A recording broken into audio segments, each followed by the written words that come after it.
এদিকে নিরাপত্তাটা কিন্তু প্রথম থেকে বিশেষভাবে জোর দিয়েছে নির্বাচন কমিশন। রাজ্যের দ্বিতীয় দফার যে 3 আসনে ভোট রয়েছে সেখানে নিরাপত্তা ব্যবস্থা স্বাভাবিকভাবেই জোরদার। আমাদের 3 প্রতিনিধি আমাদের সঙ্গে রয়েছেন। বালুরঘাট থেকে রয়েছেন প্রতিনিধি অনুপ, রায়গঞ্জ থেকে রয়েছেন প্রতিনিধি অভিজিৎ, অন্যদিকে দার্জিলিং থেকে রয়েছেন প্রতিনিধি আবির। আমি সবার প্রথমে অনুপের দিকে যাই। অনুপ, বালুরঘাটের নিরাপত্তা ব্যবস্থা স্বাভাবিকভাবে জোর দেওয়া যে হবে সেটা বলার অপেক্ষা রাখে না, কিন্তু কত কোম্পানি কেন্দ্রীয় বাহিনী মোতায়েন রয়েছে, সকাল থেকে কি কি ছবি দেখছো নিরাপত্তা সংক্রান্ত?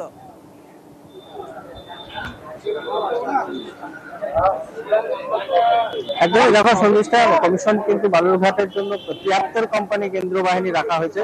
73 কোম্পানি কেন্দ্রীয় বাহিনীর পাশাপাশি রাজ্য পুলিশও কিছু কিন্তু থাকছে, সেখানে প্রায় 3000 রাজ্য পুলিশের কিছু থাকছে।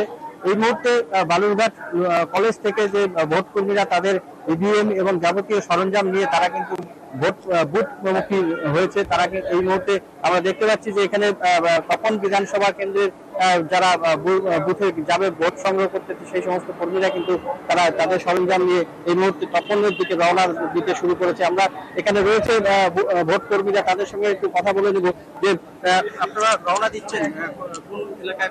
হ্যাঁ, আমাদের তপন এই বদলপুর নামে একটা জায়গায় গোল্লা থেকে দূরে, ওখানে করেছে। হ্যাঁ, ভালোভাবে ভোট হবে আশা করছি। তুমি শুনলে যে ভোটের জন্য ভোট কর্মীরা কিন্তু প্রস্তুত, তারা ভোটের বুথ মুখে রওনা দেওয়ার জন্য তৈরি হয়ে গেছে। এইখান থেকে তপন বিধানসভার যে সমস্ত গাড়ি রয়েছে সেখানে সেই সমস্ত গাড়িতে করে তারা তাদের সামগ্রী নিয়ে তারা কিন্তু বুথ কেন্দ্রে পৌঁছাবে কিছুক্ষণের মধ্যে।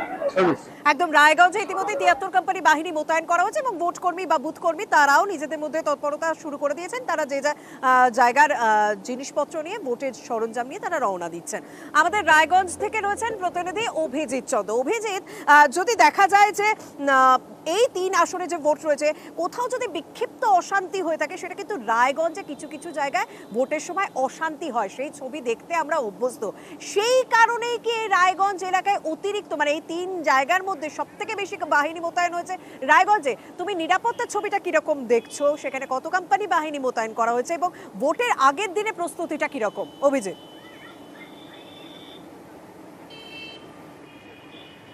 শর্মিষ্ঠা, রায়গঞ্জে গত ভোটেও অত্যন্ত ঝামেলা হয়েছিল।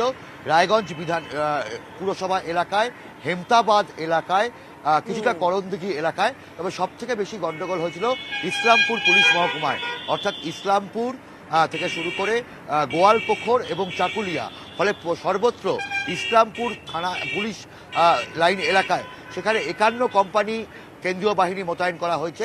অন্যদিকে রায়গঞ্জ পুলিশ জেলায় সেখানে এখনো পর্যন্ত 61 কোম্পানি পুলিশ কেন্দ্রীয় বাহিনী মোতায়েন করা হয়েছে। প্রত্যেকটি বুথে এখানে 4 জন করে কেন্দ্রীয় বাহিনী জওয়ান মোতায়েন থাকবে এবং প্রত্যেকটি বুথে সিসিটিভি ক্যামেরা তো থাকবেই এবং সেখানে সশস্ত্র পুলিশ থাকবে। এবং এখনো পর্যন্ত যা দেখা যেতে পারে যে রায়গঞ্জ পুরসভা এলাকায় সেখানে দেখা যাচ্ছে যে রায়গঞ্জ পুরসভা এলাকায় যা পরিস্থিতি, রায়গঞ্জ পুরসভা এলাকায় সেখানে বিভিন্ন জায়গাতে কেন্দ্রীয় বাহিনী রুট মার্চ করছে এবং বিশেষত গ্রামাঞ্চলগুলোতে হেমতাবাদের মতন কালিয়াগঞ্জ, যে কালিয়াগঞ্জ গত বছর উত্তপ্ত হয়ে উঠেছিল, সেই কালিয়াগঞ্জে বিভিন্ন জায়গাতে রুট মার্চ করছে কেন্দ্রীয় বাহিনী। এবং একই সঙ্গে বলা যেতে পারে যে গোয়ালপোখর, চাকুলিয়া এবং ইসলামপুরের মতন জায়গাতেও সেখানে নিরাপত্তা ব্যবস্থা আরও মজবুত করা হয়েছে। মোট 1730টি বুথ, প্রত্যেকটা জায়গাতে নিরাপত্তা ব্যবস্থা 11 কোম্পানি বাহিনী মোতায়েন করা হয়েছে। এই তো গেল মানে রায়গঞ্জের বিষয়, এবং রায়গঞ্জের যে সমস্ত জায়গায় সব থেকে বেশি অশান্তি হওয়ার আশঙ্কা থাকে সেই জায়গাগুলো বিশেষভাবে নজর দেওয়া হয়েছে। আমি এবার একটু দার্জিলিং এর দিকে যদি নজর রাখি, কারণ দার্জিলিং এ রাজনৈতিক অঙ্ক যদি বলা হয়, এবারে রাজনৈতিক অঙ্ক যথেষ্ট কমপ্লিকেটেড। সেখানে ভোটে কি হতে চলেছে, ভোটের রেজাল্টে কি হতে চলেছে, সেদিকে অনেকেরই আগ্রহ রয়েছে। কিন্তু সেই দিক থেকে দেখতে গেলে দার্জিলিং এ কিন্তু যথেষ্ট শান্তিপূর্ণভাবে ভোট হয়, তবুও সেখানেও নিরাপত্তায় বিশেষ জোর দেওয়া হয়েছে। আমাদের প্রতিনিধি আবির সঙ্গে রয়েছেন। আবির, সেখানে নিরাপত্তা ব্যবস্থা এবং ভোটের আগের দিনের ছবিটা ঠিক কিরকম দেখছো?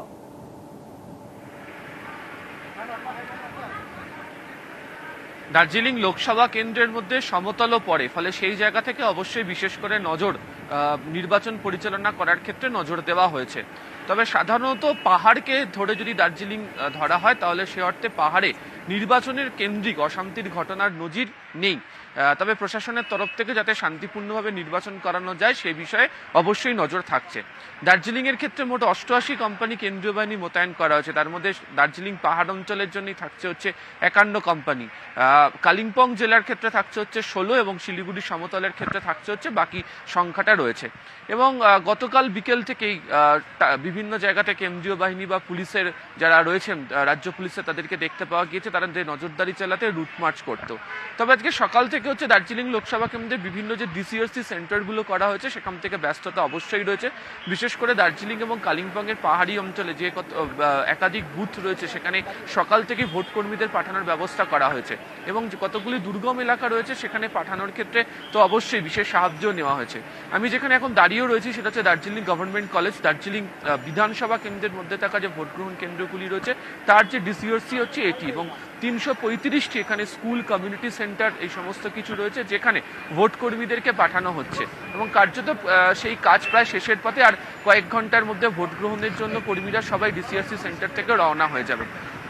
তবে বাকি জায়গাগুলোর ক্ষেত্রে যেমন বিশেষ করে আবহাওয়া একটি চ্যালেঞ্জ, দার্জিলিং এর ক্ষেত্রে সেই গরমটা নেই, এটা একদিকে ঠিক। তবে শুরুতেই তুমি যেটা বলছিলে যে রাজনৈতিক উত্তাপ অবশ্যই দার্জিলিং এ রয়েছে নির্বাচন ঠিক। একদম, অনেক ধন্যবাদ আবির। সত্যি দার্জিলিং এ যে সমস্ত প্রতিবন্ধকতার জায়গাগুলো রয়েছে সেটা আমাদের প্রতিনিধি আবির ভালোভাবে বললেন যে আবহাওয়া কিছু কিছু জায়গায় প্রতিবন্ধকতা রয়েছে, কিছু জায়গায় যাওয়ার সমস্যা রয়েছে, যে কারণে ইতিমধ্যে বিশেষ বিশেষ ব্যবস্থা করা হচ্ছে, কারণ দার্জিলিংয়েও দুর্গম এলাকা রয়েছে, তো সেই ছবি আপনাদেরকে আগেই দেখালাম। তাই প্রত্যেকটা বিষয়কে মাথায় রেখে নির্বাচন কমিশনের পক্ষ থেকে বিশেষ বিশেষ ব্যবস্থা নেওয়া হয়েছে যাতে সুষ্ঠুভাবে ভোট সম্পন্ন হয়।